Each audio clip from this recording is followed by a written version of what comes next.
Hi, hello, welcome to LearnStroke IAS classes by Arjun. You're listening to the daily Hindu news analysis for the news leads with Arjun R. Shankar. And today is 11th December 2022. And let's check out the important news leads of the day. The main headline was Cyclone claims 5 lives in Tamil Nadu, uproots hundreds of trees. So, crossing the North Tamil Nadu coast near Mamallapuram, the very fierce winds and heavy rain Cyclone Mandus claimed more than 5 lives, uprooted over 500 trees, and caused power disruption. So, this brings us to a important question: GS paper 1, geophysical phenomena. What is a cyclone? In yesterday's session, we have in detail discussed about what is a cyclone, how does a cyclone form, and what is the difference between a cyclone and an extra tropical cyclone. So we have discussed all the aspects in yesterday's news. If you want to learn the complete history about the how cyclone works and how what are the other aspects, you can watch the yesterday's video.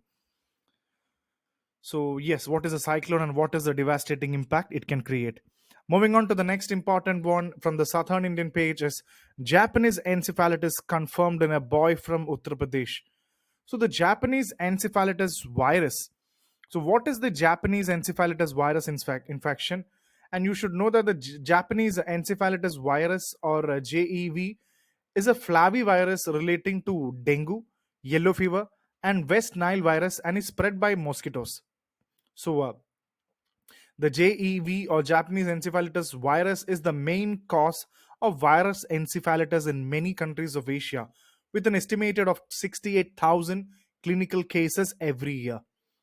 So, more than 24 countries in the WHO, Southeast Asia, and Western Pacific regions have endemic Japanese encephalitis virus transmission, exposing more than 3 billion people to infection.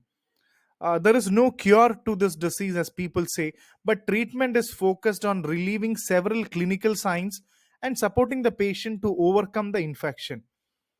So, you should know how this actually works out. The virus, humans once infected do not develop sufficient viremia to infect feeding mosquitoes, but the JEV or the Japanese encephalitis virus is transmitted to humans through bites from infected mosquitoes of the Culex species. So you can just see the Culex mosquitoes. JEV is transmitted to humans through bites from infected mosquitoes of the Culex species. So you should know more about this Japanese encephalitis from GS paper 2 health related perspective. So know more about this. Moving on to the next one is a man electrocuted and 7 fishermen go missing in Andhra Pradesh. So rivers and rivulets in spate a cyclone Mandus is bringing massive rains. So a lot of people have been missing in Andhra Pradesh and a lot of destruction happening in Tamil Nadu. So read it from GS paper 1 geophysical phenomena and even GS paper 3 disaster management. Next is a very interesting news as Salam Arati soon to be renamed as Arati Namaskara in Karnataka. So this is an old thing believed to be a very popular one. Salam Arati as old as Tipu Sultan and Kollur Mukambika temple in Karnataka. Because it is believed that the Karnataka government wants to rename the Salam Arati to Arati Namaskara because such rituals were performed in the Kukesri Subramanya temple, the Mahalingeshwara temple at Puttur, and Mukambika temple at Kollur. And people say that the history is Tipu Sultan, as you know, was a big ruler who was very much interested in conquering the places. And Tipu Sultan once came down to Kollur Mukambika temple and to conquer the region and to conquer the whole place. So Tipu Sultan got to see Mukambika Devi, and the first sight of the Mukambika Devi made him speechless and gave him a calm, a patient, a happy feeling, and he kept his arms down. He came to attack, and but he kept all his arms down as a homage to the Kollur Mukambika Devi and gave her a salam namaskara or a salam, and that is now treated as a salam arati. As a homage, Tipu Sultan gave a salam to the deity Mukampika Devi. So, for a ruler like Tipu Sultan, these were instrumental in demonstrating how he treated other religions with respect in his territory. So, this is GS Paper 1 History and Culture. But the Hindu Mahasabha and the other important organization wants the rituals performed in the name of Tipu Sultan to be stopped and renamed. So there are many temples which still follow this tradition. So that might be a new thing for many of you, not from Karnataka, but this is the famous Salam Arati that is done in homage to Tipu Sultan. GS Paper 1 History and Culture. Moving on to the Forest Department initiative to restore natural vegetation. Uh, that is something very important from the perspective of GS Paper 3. The Forest Department in Kerala has launched Vanikaran or afforestation project to root out invasive plants, especially the Senna spectabilis. So we have they have almost supplied 7,000 bamboo seedlings and 12,000 saplings of fruit plants, including jamun and gooseberry under the project Vanikaran or afforestation. That brings us GS paper 3 environment, an important question: what are invasive plants and what is afforestation? So you should know that plants that do not occur naturally in a region but proliferate in the area they have been introduced into and cause several negative impact, such as affecting native biodiversity, causing economic losses and harming human health in these new habitats, are called as invasive plants. They do not occur naturally, they proliferate. So, however, not all introduced plants are invasive. Many plants do create a big time problem, and you should know that the tropical American shrub lantana or Lantana camara, for instance, was introduced in India in the early 19th century as an ornamental plant. Later, it invaded diverse territorial habitats, including scrublands and forest. So that is what is called. Some of the India's most notorious invasive includes plants are lantana, Parthenium, siam weed, Mexican devil, Agaratina adenophora, mesquite, and the water hyacinth has invaded many inland water bodies, while alligator weed has invaded both aquatic and terrestrial habitats. So this is what you mean by invasive plants, and I've given you some of the important features, some of the famous invasive plants also. And many invasive plants show phenotypic plasticity. What do you mean by phenotypic plasticity? It's an important word. The phenotypic plasticity is the ability to adapt to new physical condition in the habitats that they have been invaded. So all the invasive plants got this phenotypic plasticity. That means they adapt into the newer habitat very quickly. So what, and then obviously the question comes is, what is afforestation? So you know that planting, deforestation is cutting down the trees. Afforestation involves planting a trees in areas that haven't recently had any tree cover. So the main goals of afforestation is to create a method of reduce atmospheric carbon dioxide to increase soil quality and avoid desertification. So afforestation, all this is from GS paper 3 perspective. And the rest of the news in today's newspaper are all related to election news, because Himachal Pradesh, Gujarat, everywhere there is election happening. So the majority of the news is actually targeted regarding the election news. So when you skip all the national pages with election, you come across another important article: Badri cow breed of Uttarakhand to get a genetic boost. GS paper 3 environment biodiversity conservation. You should know what is no more the Badri cow breed of Uttarakhand. What is this? Know more about Badri cow. And it also talks about what is sex sorted semen technology. So what do you mean by the sex sorted semen technology?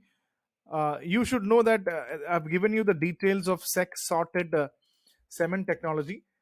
Uh, for that, I think you need to identify the sex sorted semen is the gender selected semen used of artificial insemination for cattle and buffaloes to produce more than 90% selected females, whereas conventional semen produces equal proportion of male and female with 50-50 percentage. But sex sorted semen is the gender selected semen used for artificial insemination for cattle and buffaloes to produce more than 90% of the females. And the article also talks about some of the advantages that you can see is it increases the milk production, semen sorted technology, and the number of females is over 90%, and faster genetic progress, and uh, improved animal welfare and milk production, better utilization of feed and fodder resources. So this is something that is sex sorted semen technology is actually discussed inside this. So you can read this concept, and what does it means? It talks about the Badri cow. At present in Uttarakhand, you should know that the Badri breed of cow derives its name from the holy shrine of Char Dham at Badrinath. And the Badri, presently Uttarakhand has nearly 7 lakh Badri cattle, among which 4.79 are cows. So, possessing a balanced gait for the hills, the cattle breed is small in size with long legs and varied body colors like black, brown, red, white, or gray. And the breed is comparatively more resistant to diseases, mostly due to its eating habits. So, what makes a Badri cow stand out from the stand out is the Himalayan environment. The Badri cow eats herbs and does not ingest polythene and other harmful thing, which is far from toxic pollution. The Badri cow grazes only on herbs and shrubs available in the mountains. Its milk has rich medicinal content and high organic value. So this is all about the famous Badri cow, and you should know that there is something called as Panchagavya. The Badri ghee is costing around 3,000 to 5,000 rupees a kilo. So the state is also looking at the marketing of the Gaumutra arc or distilled cow urine. And all what do you mean by Panchagavya? Are the five products of the cow: the curd, ghee, dung, urine. So these and the Panchagavya, five products of the cow. So these are important. The Panchagavya means the five products. So know more about this. And moving on to the next is embrace new technology in warfare, say Lieutenant General Dimri. So this is nothing but the Lieutenant General has asked the people to follow the new technology such as nanotechnology and drones are the new generation weapons used in present day warfare, and the younger cadets and the officers should be well versed in nanotechnology, drones, etc. So GS paper 3 defense, you need to know that even defense, nanotechnology and drones are getting important. And next is the GS paper 2 polity. President of India speaks at the National Human Rights Commission to mark Human Rights Day. So you should know what you mean by a National Human Rights Commission or NHRC. You should know that it is a National Human Rights Commission is a statutory body mentioned in the Constitution of India that was established in 1993 under the Protection of Human Rights Act. So the act was further amended in 2006, and the NHRC was established in compliance with the Paris Principle of Human Rights 1991. Later on, it was endorsed by United Nations General Assembly in 1993. So it's a statutory body mentioned in the Constitution. It protects the human rights, and it is acting as a watchdog of human rights in the country. So the section NHRC looks over the rights that are related to life, dignity, liberty, and equality of the individual that is defined in Section 2 of the PHR Act. So these are some of the important aspects. And National Human Rights Commission is composed of a chairperson and 8 other members. The 8 members are 4 full-time members and 4 deemed members. The chairman of NHRC is a retired Chief Justice of India, and the member 1 and 2 has been a judge of the Supreme Court of India or the Chief Justice of a High Court. So these are the composition and appointment of NHRC. There is a selection committee will recommend the candidates to the president, and the selection committee definitely includes the Prime Minister, Speaker of Lok Sabha, Union Home Minister, Deputy Chairman of Rajya Sabha, leaders of the opposition in both houses of the Parliament. So GS paper 2, know what you mean by National Human Rights Commission, what is the composition, what is the selection committee, etc. Moving on to the next is Parliament must examine issue of age of consent. Chief Justice of India Chandrachud. The Chief Justice of India D.Y. Chandrachud has appealed to Parliament to relook the issue of age of consent under the Protection of Children from Sexual Offences or the POCSO Act 2012, as it is finding difficulties for judges examining cases of consensual sexual intercourse, because the consensual sexual intercourse between two adolescents, because in 2012 The act raised the age of consent to 18 from 16. So you need to know what do you mean by, the important is what is age of consent and what do you mean by the POXO Act. So nothing but the age of consent is the age at which a person is considered to be legally competent to consent to sexual act.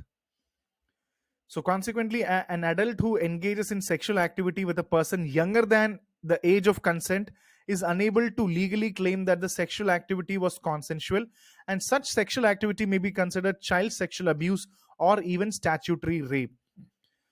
So the chief justice is the comments coming at a time when the several high courts have called for an urgent need for legal reform to deal with the cases involving consensual sexual intercourse between adolescents. Even the Madras High Court recently said that it was eagerly waiting for the legislature to reduce the age of consent in the POXO Act from 18, as it recently upheld the conviction of a man sentenced to 7-year imprisonment for having kidnapped and repeatedly raped a 17-year-old girl. So the age of consent, the POXO is 18.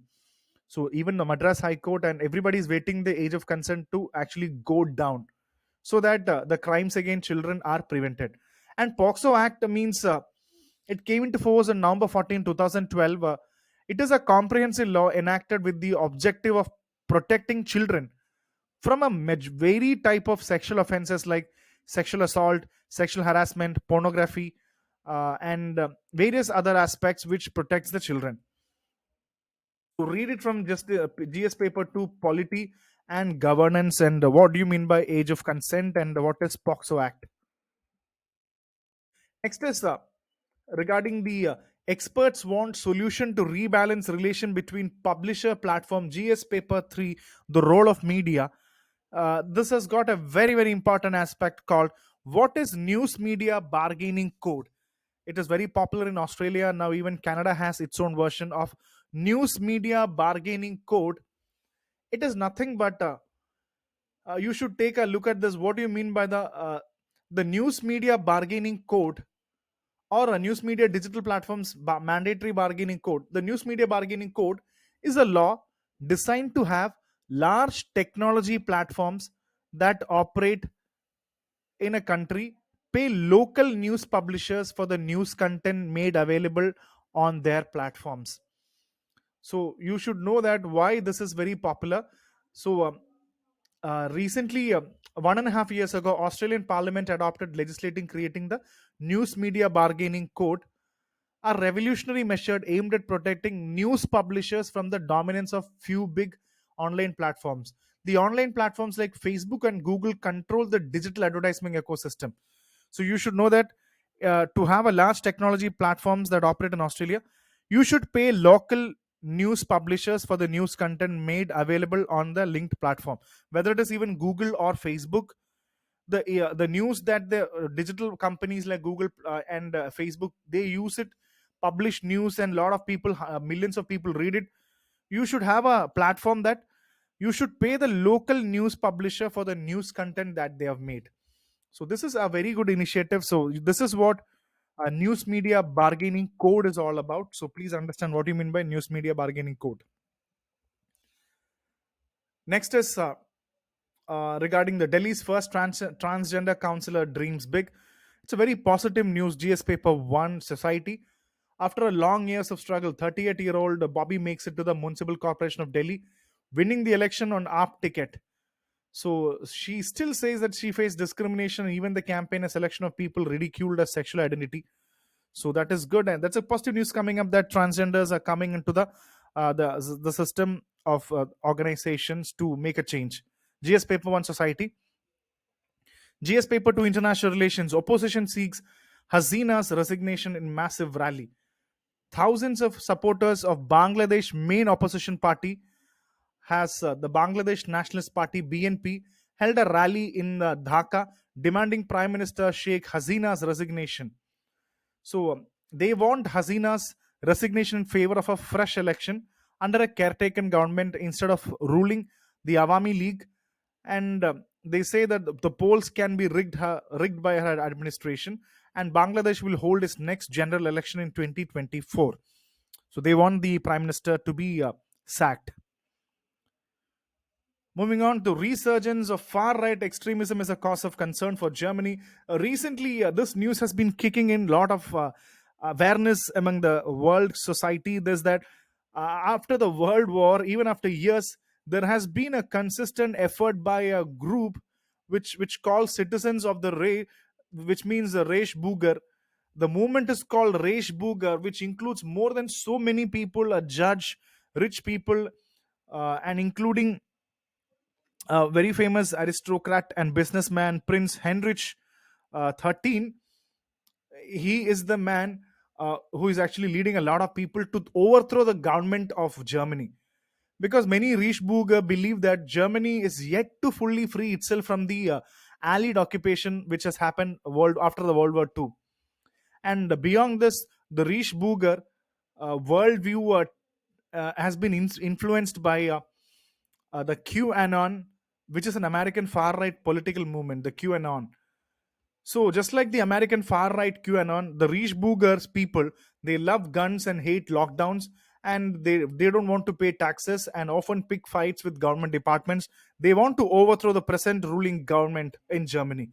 So, this is the Reichsbürgers, and the people who want the Germany's government to be ousted. And next is regarding GS paper 3, 2 international relations, and GS paper 3 economy, which means the IMF holds talks about debt situation of Sri Lanka. So this brings us two important aspect. What is common framework for debt treatment, and what is debt service suspension initiative or DSSI?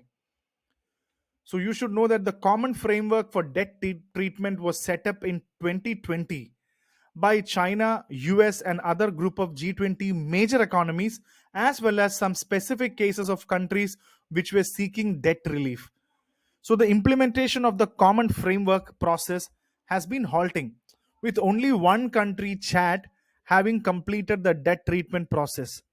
So Zambia is also pushing hard to finish its debt restructuring, and so this is what you mean by as the concept of the debt service suspension initiative.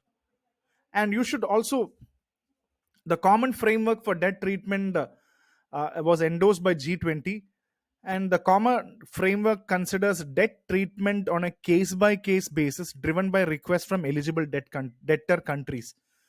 So the negotiations in this common framework for debt treatment are supported by the IMF, the World Bank, and even through their debt sustainability analysis. The idea is that debt treatment under the common framework should be accompanied by reforms, ensuring the future sustainability of public debt and consistent with the parameters of what is called as UCT. What is UCT? It is an upper credit tranche. It is an IMF supporting program, the UCT or upper credit tranche. So the common framework represents a step change for official creditors, bringing together the Paris Club and G20 officials. So such an approach will allow to address solvency challenges with a long-term perspective for countries. So common framework for debt treatment gives a lot of opportunities to restructure the debt. IMF, World Bank, everybody is supporting this. And what do you mean by DSSI or debt service suspension initiative? So at the start of the pandemic, the World Bank and the International Monetary Fund urged the G20 countries to set up the DSSI, the Debt Service Suspension Initiative. So in 2020, the DSSI helped countries concentrate their resources on fighting the pandemic and safeguarding the lives and livelihood of millions of people. So the World Bank and IMF supported the implementation of the DSSI by monitoring spending, enhancing public debt transparency, and more helpful borrowing. So this is what is called as DSSI, and what is common framework for debt treatment. Read it from GS paper 2 international relations and GS paper 3 economy. And next is Belgium to tax private jets, older planes to cut pollution. This is very good. GS paper 3 environment. The Belgium will impose new taxes on older, noisier planes as well as private jets and short haul flights to reduce noise and air pollution. Currently, Brussels airport have to pay a tax. Aircrafts using the Brussels airport will have to pay a tax determined by the noise level generated at the takeoff and landing. So this is by 2023, The new system will make taxes dependent not just on noise but also on levels of air pollution and greenhouse gas emission. So this is a very good initiative for airline industry to follow a clean energy initiatives. And the center to review a situation in March before deciding the announcement of new FTP. So the new foreign trade policy, it says that the volatility in the global trade scenario and the Russia Ukraine conflict has led the government of India and many industry bodies to take a view, and they say that it is not the right time to announce a foreign trade policy in the middle of all these programs. So you should know, the article discusses about what is an exports promotion capital good scheme, which is called as the EPCG. What do you mean by the EPCG? So you should know the export promotion capital good scheme helps in facilitating the import of capital goods for manufacturing quality goods to augment India's export. So that means for better exportation and augmenting exportation, you need to import capital goods for manufacturing the quality goods. So the EPCG scheme enables the import of capital goods that are used in the pre-production, production, and post-production without the payment of customs duty. So the EPCG, the import of the capital goods, there is no customs duty that is being paid. So this scheme enables an importer to import capital goods at zero rate of customs duty. However, the scheme is subjected to an export value equivalent of 6 times of duty. So there are many other important things and regarding the importing. The capital goods allowed under export promotion capital goods shall include spare, including reconditioned, refurbished fixtures, jigs, tools, molds, dies, etc. So that means in similar, please remember what you mean by EPCG. It's very simple. The scheme enables an importer to import capital goods at zero rates of customs duty, zero customs duty. So this is GS paper 3. Next is China Central Bank official calls for tighter regulation of green finances. So this is an important question from regarding GS paper 2 international relations and GS paper 3 environment. I'll give you a mains question. What is green finance? How is green financing playing an important role in delivering the sustainable development goals? Discuss. So you need to know first, what do you mean by a green finance? So China's central bank has warned that climate change and global move to low carbon economy pose risk for domestic financial institutions. So what do you mean by green finance? Green finance is any structured financial activity, a product or a service that has been created to ensure a better environmental outcome. So do you do anything, a financial activity, product or a service, but what you want to create is a better environmental outcome. It includes many things like loans, debt mechanisms, investments, and encouraging the development of green projects or minimize the impact of the climate. So one of the most important green finance instrument is the green bond. The US, China, and France are the three biggest issuers of green bond. And in China, the world's biggest greenhouse gas emitter aims to cut its carbon dioxide emissions per unit of GDP or carbon intensity by more than 65% from 2005 levels by 2030. So one of the biggest greenhouse emitting is a emitter, China, is wanting to cut its carbon dioxide emission and carbon intensity. So you should know what you mean by green finance and how is green finance helping the SDG goals. So this is regarding GS paper 2 and 3. And Russia's current account surplus more than, that is a very popular thing, because whenever you read articles on India, you see that the current account deficit is actually widening. But for Russia, you need to know what do you mean by current account deficit and what is current account surplus, because Russia's current account surplus more than doubled to a 225.7 billion from just 108 billion in the last time. So you know why this happened? This year, Russia is on track to a record high current account surplus after its import of goods and services fell and the export of commodities increased. Why did the import actually come down? Because majority of the Western countries have put a sanction on Russia. They are not trading with Russia or not giving them goods and services. So obviously, the import of goods and services fell due to the Western countries sanction. But exports rather than import are one of the important reason, it more exports happen. A sharp reduction in imports and good rise of export actually happened, because uh, a lot of country are taking, including India, are taking goods and materials, oil, etc., from Russia, and Russia is exporting a lot. But recently, the studies say that imports are gradually recovering as Russia is developing new markets as an oil price cap, and slowly, when you know after some time, an export embargo or a sanction will also come in, the surplus will decline. So eventually, what will happen is this current account surplus can go down after some time. Anyways, Russia has a good current account surplus due to the low import and high export. So read it from GS paper 3 economy perspective. So these are some of the most important news analysis of the day. So keep listening to LearnStroke IAS classes by Arjun. Subscribe the channel, share it with your friends, and study well.